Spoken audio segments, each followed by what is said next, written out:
చరిత్రలో సరికొత్త అధ్యాయానికి తెరతెచ్చింది. 100 ఏళ్ల చరిత్ర కలిగిన భారత ఖండంపై 2023కు ముందు, 2024కు తర్వాతని గర్వంగా ఏలెత్తి చాటే సందర్భం ఇది. పరమపావనమూర్తి శ్రీరామచంద్రుడి అద్భుత ఆలయం ప్రారంభోత్సవానికి సిద్ధమైంది. కొత్త ఏడాదిలో శ్రీరాముడి జన్మస్థలమైన అయోధ్యలో ఆ నరోత్తముడి ప్రాణప్రతిష్ఠ జరగనుంది.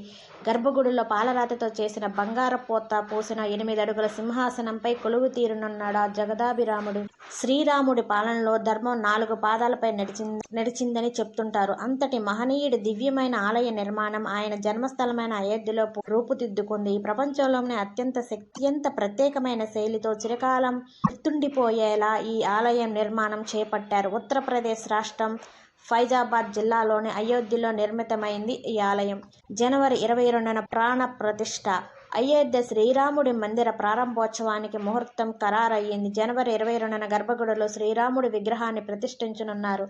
గర్భగుడిలో పాలరాతితో నిర్మించి బంగారు పూత పోయించిన సింహాసనాన్ని ఏర్పాటు చేస్తున్నారు. 8 అడుగుల ఎత్తు, 4 అడుగుల వెడల్పున్న ఈ సింహాసనంపై రామ్లాలా విగ్రహాన్ని ప్రతిష్ఠిస్తారు. శ్రీరామ విగ్రహ ప్రతిష్ఠాపనకు వారం రోజుల ముందు నుంచే వైదిక ఆచారాలు ప్రారంభమవుతాయి. జనవరి 22న శ్రీరాముని విగ్రహ ప్రతిష్ఠాపన జరుగుతుంది.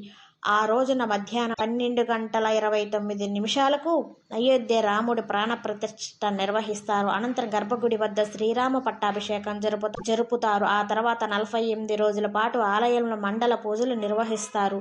రామయ్య ప్రాణప్రతిష్ఠ జరిగిన తర్వాత ఇచ్చే మొదటి హారతి కోసం ప్రత్యేక ఏర్పాట్లు చేస్తున్నారు. జోధాపూర్ నుంచి 108 రథాలతో దేశీయ నెయ్యిని అయోధ్యకు తీసుకువచ్చారు. దాదాపు 6 క్వింటాల నెయ్యితో పాటు హవానా సామాగ్రిని రథాలతో తీసుకువచ్చారు.